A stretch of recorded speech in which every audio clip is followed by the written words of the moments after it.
감사합니다. 이렇게 부족한 저를 불러주셔서. 지속적인 기도와 이렇게 물질 후원해 주셔서 너무 감사하고요. 그러나 제가 존경하는 김병 교수님 한번 좀 뵈야 되는데 생각하고 있는데 이제 저를 불러주셔서 오늘 저녁에 왔습니다. 이렇게. 우리 아들도 또 우리 김병 교수님 굉장히 좋아하는 그런 아주 추종자나 다름이 없죠. 초대 신학 공부를 하려고 그랬던 이렇게 뵙게 돼서 반갑습니다. 잠깐 기도하겠습니다. 하나님 아버지 은혜를 감사합니다. 연약하고 무능한 종을 불러주시고 또 하나님 말씀을 대언하며 인광신학의 사역에 대해서 전할 수 있는 기회를 주신 은혜를 감사합니다. 저는 연약하고 무능하오니 내 안에 계신 예수가 성령을 통해서 말씀을 대언케 하여 주시옵소서. 예수 그리스도로 의지하고 기도하옵나이다. 아멘. 지금 저는 중국 청도에서요 임광신학교를 하고 있습니다. 지금 8년째 하고 있죠. 안추에서는 목회자들만 20명. 그러니까 시골 농촌 노인들을 상대로 하는 그런 목회자들입니다. 거기는 이제 왕마태 목사라고 하는 분이 있는데요. 이분은 우리 학교 2회 졸업생입니다. 우리 김병 교수님도 가르쳐서 잘 알 겁니다. 근데 거기 왕마태 목사의 그 계열은 1882년도 유세비우스가 이제 웨이팡이라는 곳에 와가지고 8명의 형제가 있어요. 그 왕마태 조상들이 형제 8명인데 8명에게 이 복음을 전했어요. 그리고 1884년도에 독장로 교회의 그 선교사가 와서 또 이렇게 잘 지도를 해가지고 그들이 지금 중국 전역에 퍼져가지고 복음을 전하고 있습니다. 그 가운데 이제 첫째 아들 계열에 지금 8대째 목회를 하는 왕마태 목사가 2회 졸업생인데 저보고 이제 와서 강의를 부탁했는데 제가 이렇게 차를 많이 타고 가지를 못합니다. 그래서 안 된다고 그랬는데 3번, 4번이나 찾아와가지고 유영 교수님하고 박상봉 교수님하고 같이 가서 박상봉 교수님이 역사학을 전공하셨기 때문에 잘 알잖아요. 선교사님 여기는 정통교회니까 이걸 가르쳐야 할 책임이 있을 것 같습니다. 그래서 시작한 게 작년 이제 3월부터 해서 그들이 지금 졸업하면 3회가 되는 겁니다. 근데 여기 나이가 많이 먹었어요. 중국에는 학생들이 많이 올 수가 없습니다. 공항 때문에. 그래서 20명을 이렇게 중심으로 해서 가르치고 있습니다. 교수가 그전에는 한 분만 오셨는데 청도에 지금은 2분이 가셔야 돼요. 안추에도 한 분이 가셔야 되고 청도에도 한 분 오셔야 되고 우리 김병 교수님 오실 때는 낮에도 목회자들 강의를 했고 저녁에 또 청년들 강의를 했기 때문에 굉장히 힘들었어요. 그래서 교수님들이나 목사님들이 왔다 가시면 다 좋은데 거기 가면 죽으러 간다 하는 정도로 소문이 이렇게 났습니다. 사실은 아닌데요. 근데 참 힘들었어요. 그리고 그 왕마태 목사네는 1965년도부터 75년도까지 문화혁명 때 엄청난 핍박을 많이 당한 그런 교회죠. 할아버지 때부터. 그래서 공안들이 그 홍위병을 이렇게 앞세워가지고 할아버지 할머니 다 옷을 벗기고 겨울에 추운데 얼려가지고 사람들 보는 앞에서 자손들 보는 앞에서 이렇게 책상 위에다 올려놓고 유리를 깨가지고 뒹굴게 만들어서 피가 막 아주 낭자하는 그런 모습을 보고요.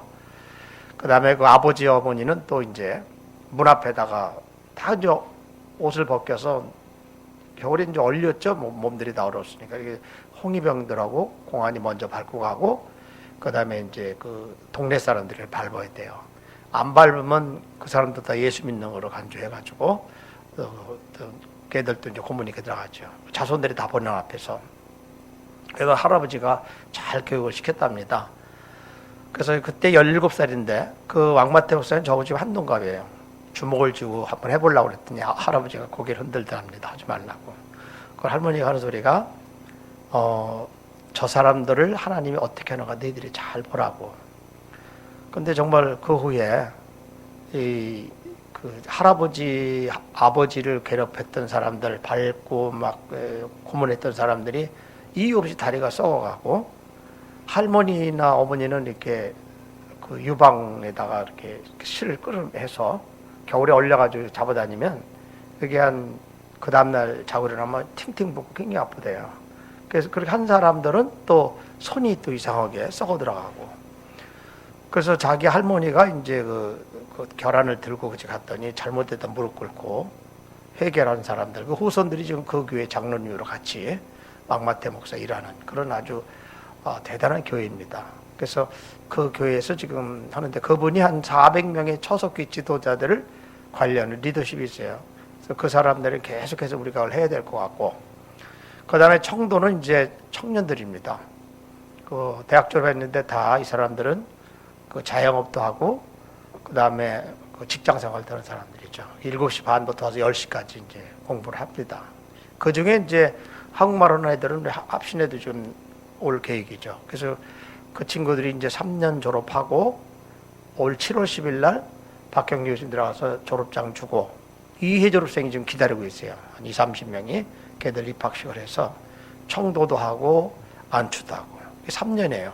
커리큘럼 다 해서 90점을 학점을 이수해야 그 졸업을 주는 그런 아주 학교죠. 그래서 이제 인지도가 높아서 중국 전 지역에서 많이 요청이 들어옵니다. 인광신학교 우리 교수들 와서 우리 좀 가르쳐 달라고. 너희들이 와라, 청도로. 제가 못 가니까. 좀 인력이 좀 많이 있고, 그 다음에 경제가 여유가 있다면 뭐 오라는 데가 다 하고 싶지만 그런 상황이 안 되는 상황에서 지금 학교는 잘 되어가고 있습니다.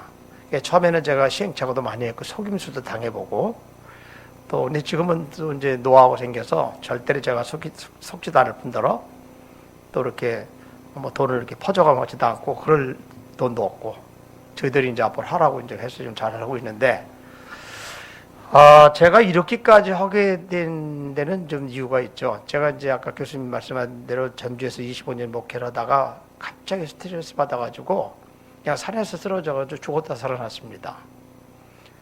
저희 아들이 이제 유학 간다고 왔다가, 이제 장례 준비하라 그래가지고 장례 준비를 하는 도중에 하나님의 은혜로 드라마틱하게 소생을 해가지고 4번 시술을 했어요. 그래서 스텐트가 지금 16개가 들어있습니다. 항상 이렇게 늘 비상약을 이렇게 들고 다니죠, 제가. 여기 혈전이 막히면 이걸 혐의다 놓고 일단은 아무 병원에 들어갔다가 이제 응급한 다음에 이제 예수병원으로 가야 되는 그런 입장이죠. 근데 어딜 못 가게, 그 의사가. 그래도 이제 뭐 하나님 은혜로 다니고 있는 거죠. 그걸 하려고 했는데 그거 아닌가 봐요. 저는 안 맞나 봐요, 하나님이.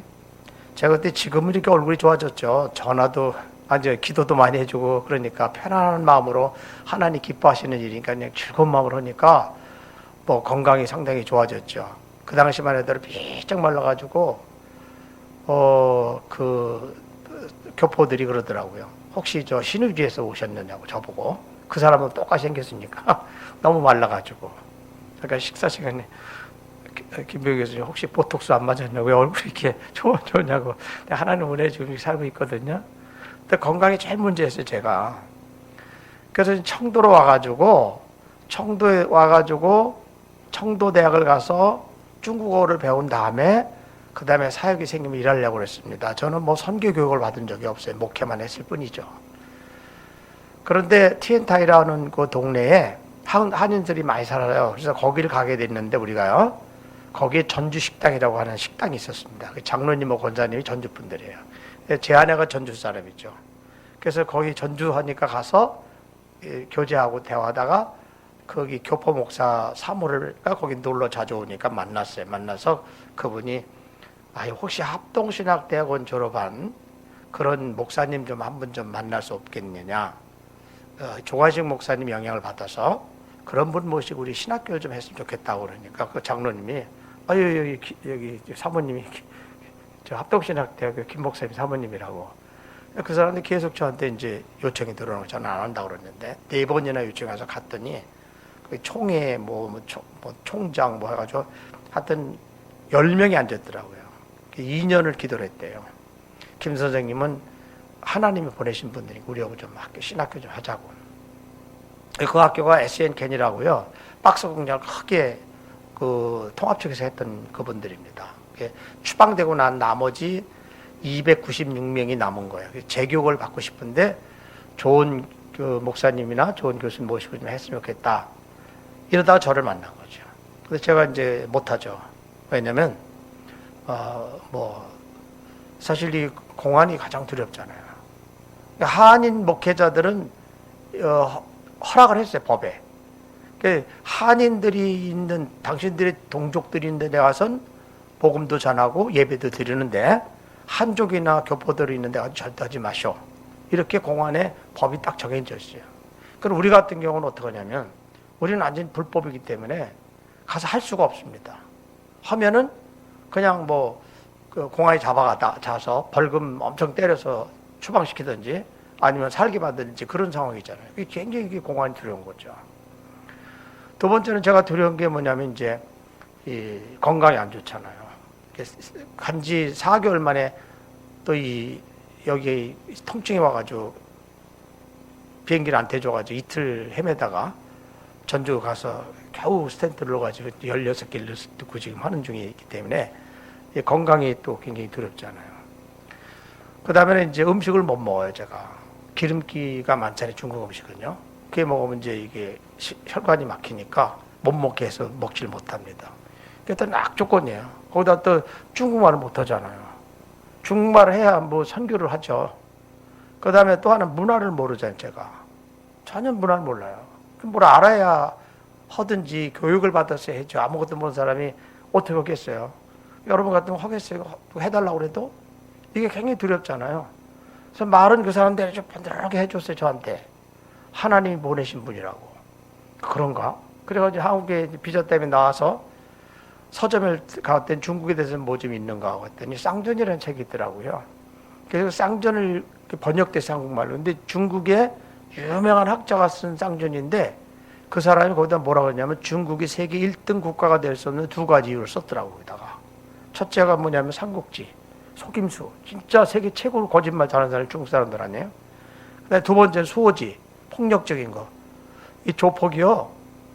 말할 수 없어요. 표현할 수가 없어요. 사람들은. 무시무시한 사람들이에요. 이런 사람들이 세계를 장악한다고 생각해 보세요. 중국에서 좀 재채기 한 번만 하더라도 한국 경제가 휘청하잖아요. 그리고 미국하고 좀 대등하잖아요. 이런 사람들이 세계를 지배한다 보면 얼마나 끔찍하겠어요. 네. 이거 해야 되겠다. 근데 해야 되겠다 하면서도 이 두려운 게 많은 거예요. 제일 문제가 건강하고 공안 때문에. 그런데 하나님이 주신 메시지가 이 메시지 저보고 두려워하지 말라 그래요. 제가 큐티를 늘 했기 때문에 두려워하지 마라. 그러니까 두려워하지 말라는 그 말씀은 어떤 사람에게 주는가? 이게 사명자들에게 주시더라고요. 10장 1절에 보면은 예수님이 제자들을 부르시잖아요. 그죠? 잠깐 보세요. 10장 1절에.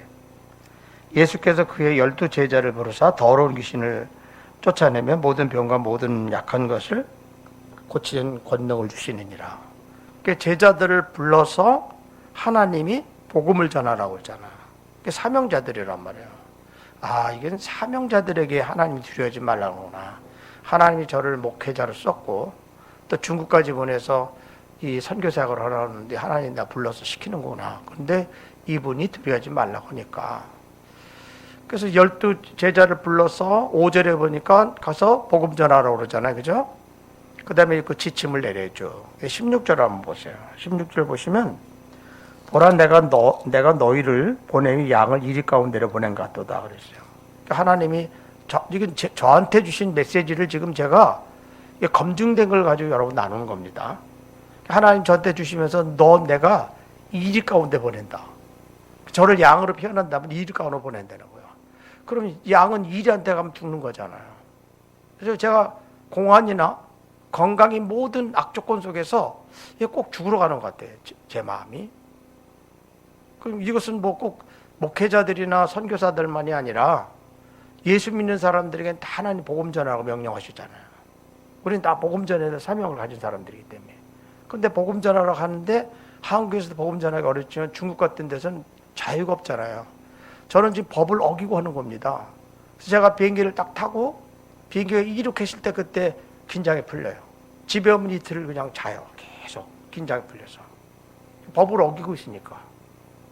그냥 그 사람들 하라 그랬으면 겁날 게 하나도 없는데. 근데 하나님이 내가 너를 이 집 가운데 보낸다. 꼭 죽으러 가는 것 같아요. 그러면서 하나님이 말씀하시기를 오늘 읽은 본문에 그런즉 그들을 두려워하지 말라. 다 이제 제가 생략하고요. 그들을 두려워하지 말라 그래요. 제일 그들이 누구였어요? 공안 아니겠어요? 그 사람 두려워하지 마라. 네. 그러면서 하나님이 그 사람들은 네 몸은 죽여도 몸과 영혼은 죽이지 못한다. 그러나 나는 몸과 영혼을 죽이는 그런 하나님이다. 이 말은 뭐예요? 두려울 분을 두려워하라 그 말이에요. 공안을 네가 두려워하지 말고 내가 너한테 명령한 중국 가서 이 복음 전하라는 거, 이 학생들을 가르치라는 거 이거 전하는 나를 더 두려워하라 그 말이에요. 그러면서 32절 33절에 보면 네가 사람들 앞에 나를 신하면 나도 너를 신하고 사람 앞에 네가 나를 부인하면 나도 부인하라. 무서운 얘기 아니에요. 이거 완전히 충격이에요. 저한테는요. 저는 제가 받은 말씀을 여러분들이 전하니까 그냥 어떻게 느낀지 모르지만 저로서는 그때는요 굉장히 충격이었습니다. 그러면서 하나님이 참새 2마리도 한 낯선에 팔리지 않느냐. 그 한 마리도 하나님 명령이 떨어져야 땅에 떨어진다. 너는 참새보다 귀하지 않냐. 이렇게 위로를 또 주시는 거죠. 저한테. 아 그래 맞아. 참새보다 내가 귀하대 하나님이. 이거 해야지. 해야 되겠다. 그런데 또 하나님이 나는 네 머리털까지 다 세신다. 네가 공안 두려워하는 거 알고 버벅이고 있는 것도 알고 네 건강에 안 좋은 것도 알고 중국말도 못하고 밥도 못 먹고 문화도 모르는 거 네가 악족 속에서 있는 걸 내가 다 알아. 네 형편을 다 알아. 그러나 두려워하지 마라. 만약에 내가 명령하는 이 명령을 네가 듣지 않는다면 나는 하나님과 아무 관계가 없잖아요. 그래서 제가 25년 전주에서 목회하고 또 아무 의미가 없는 거예요. 또 누가 저 같은 사람 쓰겠어요. 중국에서 훌륭한 선교사들이 많이 있고 교육 많이 받은 사람이 있는데 근데 하나님 저를 콕 찍어서 이렇게 말씀하실 때는 야 내가 정말 이거 안 하면 안 되겠다. 해야 되겠다. 그러고 이제 제가 그때 자신감을 가진 거죠. 하나님께 두려워하지 말라 해서. 근데 우리 하나님은요 제 마음을 너무너무 잘 알아가지고 이 말씀만 가지고는 아니시더라고요. 우리 여호수아를 한번 보세요. 제가 학생들하고 제자 훈련을 많이 해서요. 큐티를 꼭 해요. 여호수아를 한번 보세요. 1장 8절 9절을 한번 여러분들이 한번 읽어주실래요? 제가 이 청소년 사역하다가 공으로 맞아가 눈 2개 수술해가지고 실명위기까지 온 사람이에요. 0.02 그러니까 2급 그 시각 장애 판정을 받은 사람인데 지금 많이 좋아졌죠? 올해 성경을 못 봐요. 여러분들 한번 8절 9절 한번 읽어주세요. 시작.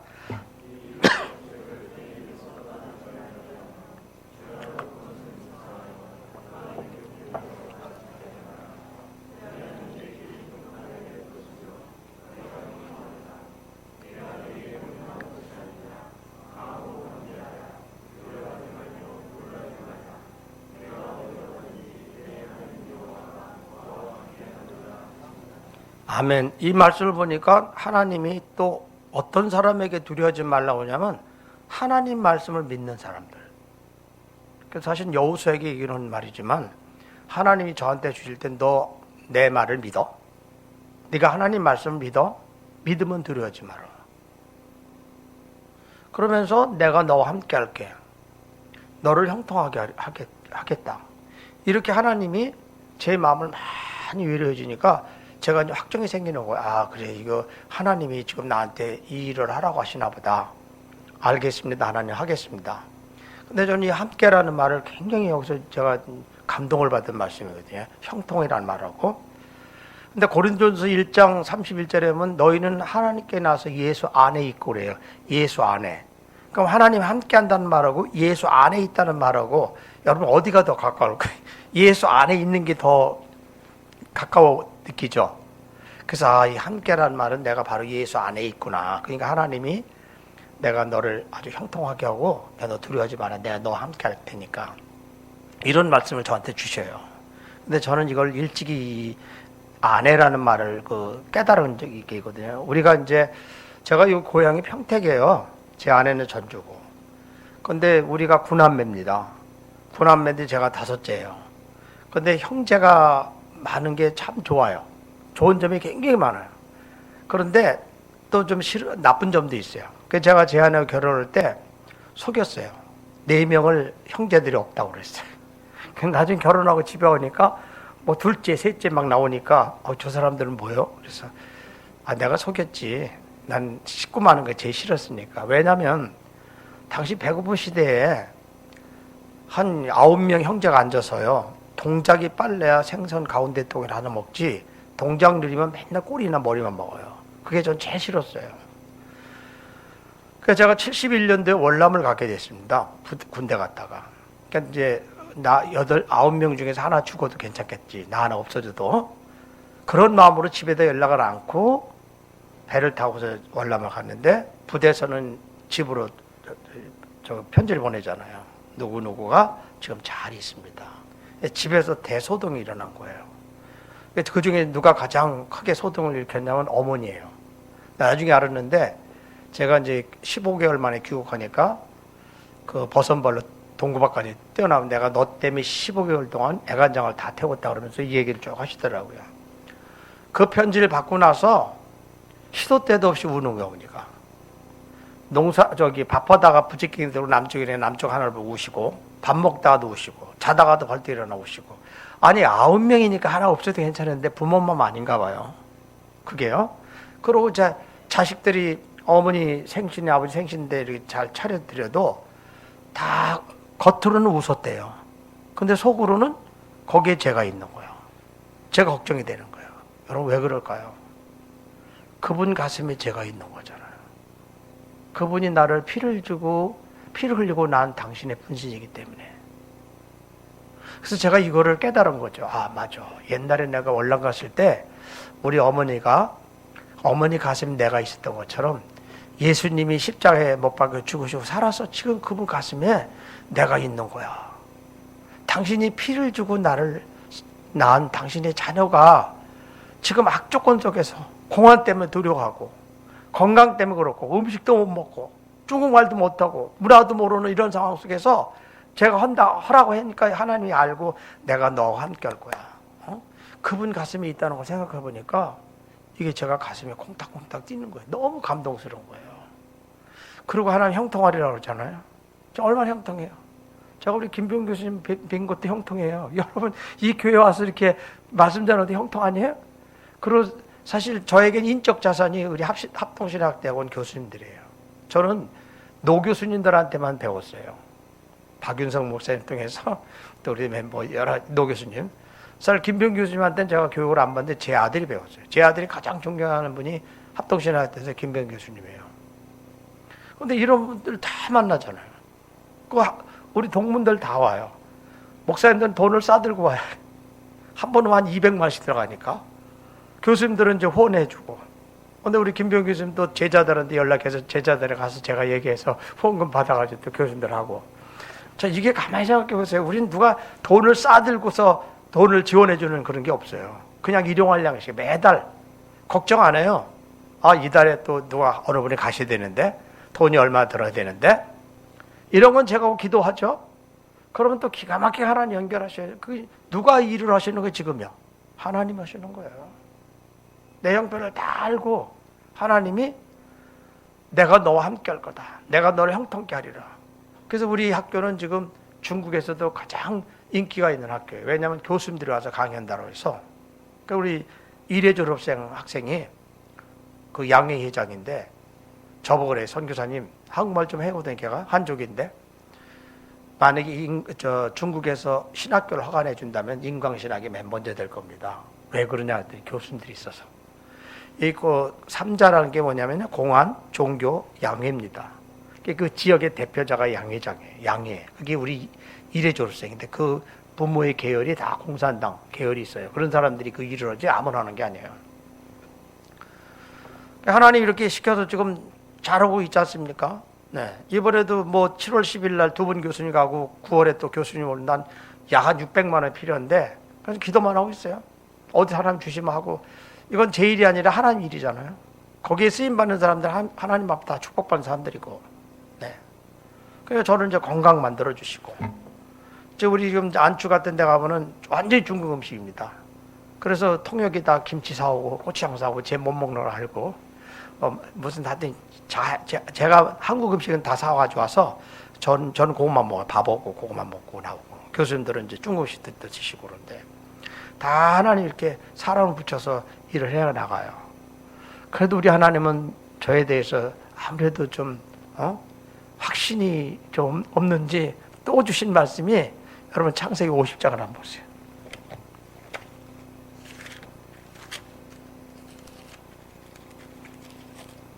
여기도 15절부터 한번 21절까지요. 죄송하지만 여러분들이 한번 읽어줘 보세요. 21절까지요. 창세기 50장 15절부터 21절이요. 시작.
아멘. 여기 보면은 또 어떤 사람에게 두려워하지 말라 그래요?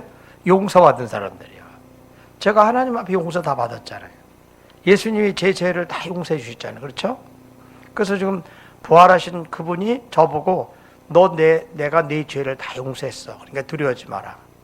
요셉이 아마 자기 아버지가, 요셉 형들이 야곱이 죽으니까 겁나죠. 왜냐하면 요셉이 혹시 아버지가 있을 땐 아버지 그늘 아래 자기가 살았지만 자기 아버지가 죽으니까 또 혹시 보복이나 하지 않을까. 죄는 따라다니니까 두려운 거예요. 제가 지금 공안이 두려워서 비행기를 타고 이륙하면은 긴장이 풀린다고 하는 식으로 죄가 있으면 항상 힘든가 봐요. 그런데 요셉이 그러잖아요. 내가 벌써 다 용서했다. 그러니까 두려워하지 말라고. 하나님이 저한테 내가 네 죄를 다 용서했어.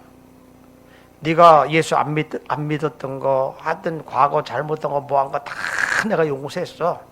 그러니까 살아계신 그분이 용서했다는데 두려워할 필요가 없잖아요. 죄가 있으면 두렵죠. 그런데 이게 사실이요.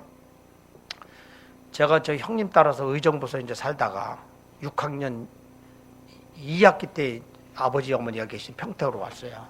시골 학교를 갔는데 옆 짝꿍이 하는 소리 뭐냐면, 너 감 좋아하냐? 그러더라고요. 그래서 감 좋아하지. 그랬더니 연시인데 너 나 따라와라 그래요. 점심 먹고 이제 갔더니 어디 콩밭으로 기어가자 그래서 기어갔거든요. 근데 걔는 샥 먹고 저는 도시 살았다고 얼굴이 하였잖아요. 올라가서 너는 흔들래요.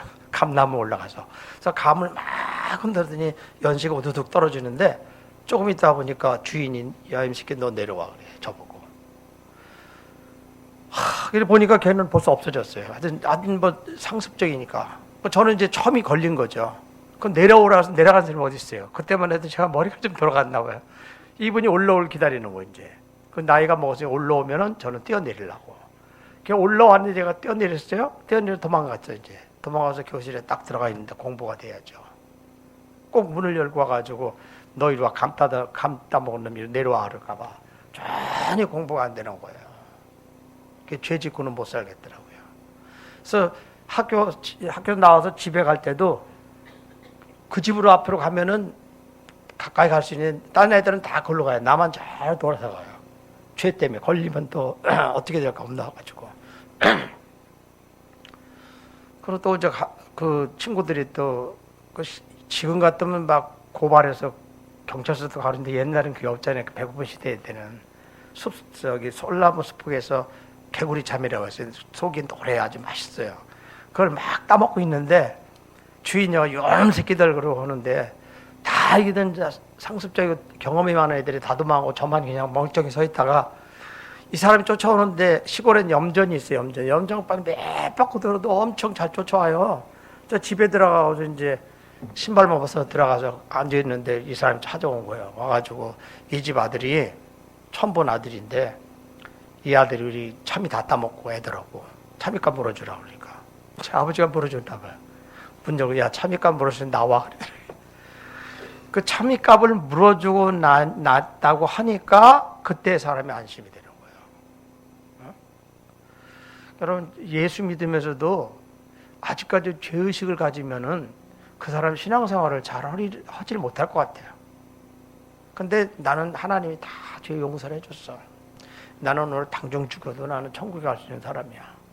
예수가 그래서 십자가에 못 박혀 죽으시고 또 부활하신 그분이 나를 용서해 줬다는데 뭘 내가 공안이 두렵고 건강이 두렵겠냐. 그때부터는 마구잡이를 하는 거예요. 용감하게. 그래서 제가 시작하는 겁니다. 진짜 하나님 은혜로 지금 계속해서 나가요. 그 앞으로는 이제 우리 내년에 3회 졸업생이 생기면 걔들이 이제 안추나 위팡에 임광노예가 생겨요. 임광노예가. 그 다음에 계속 와서 공부할 거 아니에요? 그러면 산동성에 임광총회가 생기는 거죠. 완전 개혁주의. 우리 합동신학대하고는 똑같은 그런 제2의 그냥 합동신학교를 만드는 거죠. 그 다음에 청도는 청년들이 지금 우후죽순 자라나잖아요. 제가 갈 때는 삼자교육, 가정교회가 한 7천만 명이라 되는데 지금 2억이 넘어요. 여러분 공산당원이 5천만 명이 14억을 지금 그 통제를 하고 있거든요. 그런데 5천만 명보다 많은 그리스도인들이 지금 2억이 넘거든요. 삼자교육과 가정교육 합친다면 언제든지 그 공산당은 무너질 확률이 높죠. 그리고 왜 가정교회가 인기가 있느냐면 삼자교회는 십자가를 전하고 예수 죽으셨다는 것도 다 전해요. 근데 부활만은 못 전해요. 부활을 전하면 공산당이 무너지잖아요. 그러니까 부활을 전하면 안 돼. 그 목사는 쫓겨나야 돼. 그 삼자교회에서. 그러니까 이 사람들이 가정교회 와서 사실 십자가만 전하면 무슨 의미가 있어요? 부활이 있어야죠. 그러니까 가정교회로 몰려오는 이유가 바로 그것 때문에 오는 겁니다. 그래서 이제 우리 청년들이 이제 자라나서 또 목회될 사람 목사가 되고, 그 다음에 우리 이제 와서 그들이 강의하도록 합신에 올 사람도 있어요. 올해도 이제 올 사람이 있는데 그런 애들을 잘 키워서 그들 스스로가 자기 민족들에게 복음 전하도록 해서, 그래서 이제 학생들은 이렇게 하고, 이 시골 목회자들은요, 농촌에 가보면요, 젊은 아이들은 다 도시로 왔고 노인들이 있어요. 우리 학생들 74살 먹은 사람이 3명인가 4명 앉아 있어요. 이 사람들이 다 60대, 70대 초반 이런 사람들이 공부를 하는. 이 사람들은 사례비를 못 받아요. 자기네들이 다 농사 져가지고 자비량으로 해요. 자비량으로. 대단한 사람들입니다. 그래 시골에 가면 노인들이요, 소망이 없잖아요. 맨날 공산당 밑에서 땅만 파다가, 여기 지금 한국에 와서 명품 사가는 사람들은 다 공안 계열 있죠. 계급이 있는 사람들, 집안들. 아니면 부정으로 돈 버는 사람들 온 거지. 시골 사람들이 여기 한번 오기 힘들어요. 우리 왕마태 목사가 작년에 여기 와서 간증을 하러 오는데, 그 보증금을 얼마나 여행사에다 넣느냐면요, 6만 원. 그러니까 우리나라도 한 1,000만 원이 넘는 돈을 여행사에다가 예측을 해놔야 비자를 내줍니다. 그래서 그게 없어가지고 통역하는 김서울 목사가 자기네 청년들 가운데 사업원한테 돈을 빌려다가 여행사 해놓고서 그 사람이 와서 간증하고 가거든요. 그런 사람들 어떻게 한국에 오겠어요? 그런 불쌍한 사람들이 중국에 많아요. 이 사람들이 복음 전하잖아요. 1시간만 내가 강요하겠다 이렇게 갔다 하면 울글불글해서 2시간씩 걸린다 그러잖아요. 오도에 타고 다니면서 500개 교회도 하고 1000개 교회도 해요. 500개 교회는 뭐냐면 1000개 교회는 10명, 12명만 다니는 그렇게 모인 사람들 가서 예배 드리고 기도해 주는 데만 1000개를 하는 분도 있어요. 우리 학교 와서 강의를 듣고 간 사람이 있어요. 8시간 공부하고 온 사람. 이런 사람들이 중국이 지금 농촌에 엄청 많습니다. 근데 유일하게 우리 인광신학교만 지금 교수님들 와서 강의를 한다는 것 때문에 여기저기 소문 들어서 저기 목당 하얼빈에서까지도 요구가 들어오는 그런 상황입니다. 그래서 앞으로 저희 비전은 산동성에 인광총회가 세워지고 그 다음에 노예가 많이 생기고, 제가 박경리 교수님 때 그랬어요. 맨날 400명, 500명 되는 그런 데 총장하지 마시고 이제 14억 그 중국의 학생들을 지도할 수 있는 데서 총장 한번 하십시오. 이래가지고 지금 작년부터 잘하고 계십니다. 잘하고 계셔요. 그래서 여러분들이, 저는 현장에서 열심히 뛰고 여러분들이 기도 좀 많이 해주시고 후원도 좀 해주시고, 우리 김병규 교수 훌륭하시지 않습니까? 좀 2년에 한 번씩만 좀 우리 중국 인광신에 오셔서 강의 좀 해서 학생들을 키워놓으면, 우리는 중국 가서 복음 전하지 못해요. 저도 농촌 구석구석 도시 구석 못 전해요. 이 사람들 다 키워놓으면 이들이 나가서 하죠. 그래서 지금 가장 시급한 게 중국이 복음화가 되면 세계가 복음화 되는 건 시간 문제예요. 걔들 그래요. 선교사님은 북한 못 들어가죠. 우리를 잘 가르쳐 우리가 북한 복음 전할 겁니다. 걔들이 그러잖아요. 중국인들은 절대 평화 통일이 안 되니까 한국하고 북한하고 통일이 안 된대. 주인 나라가 있어서. 그러니까 저희들이 가서 복음 전해서 통일도 되고, 저 남쪽 이슬람 애들이 와서 걔들은 결혼해가지고 아주 포교까지 해버린대요. 그 이슬람 애들이. 걔들도 막아야 되고 북한도 막아야 되고 세계도 가세기 때문에 우리를 좀 잘 좀 가르쳐 주십시오. 이래서 한 게 제가 인광신학교예요. 여러분께서 기도해 주시고 원해 주시고 또 한번 함께 중국 복음화의 동역자가 되신 여러분 되시 주님을 축원합니다. 감사합니다. 하나님 아버지 은혜를 감사합니다.